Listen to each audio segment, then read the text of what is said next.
کچھ عرصے سے اس کے تعاقب میں تھے اور آج اس تک جا پہنچے۔ ادب کے شکاریوں کا حسد سے برا حال ہوگا۔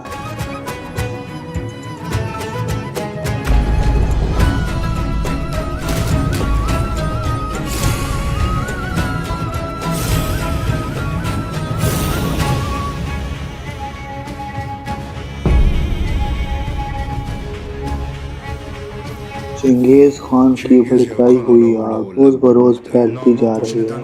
اس کی فوج کا خوف اس کی آمد سے پہلے پہنچ جاتا ہے۔ چنگیز خان سے پہلے ہمیں قدم اٹھانا ہوگا اور لوگوں کے دلوں سے اس کا خوف نکالنا ہوگا۔ ہمیں اس چرواہے کے بارے میں مزید بتاؤ، اس کی طاقت کے بارے میں بتاؤ تاکہ ہم اس کے مطابق حفاظتی اقدامات کر سکیں۔ چنگیز خان کی آنکھوں میں جھانکتے ہوئے اس کا ذہن پڑھنا، اس کے دسترخوان پر اس کے شیطانوں کے ساتھ بیٹھنا جہاں مظلوم لوگوں کے لیے رحم کی کوئی گنجائش نہیں۔ جانے دو مجھے،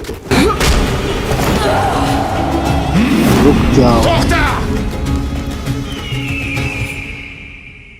ایک گھونٹ پیو عشق کی شربت کا۔ یہ باغات آسماں پر چنبیلی کا نظارہ کریں گے۔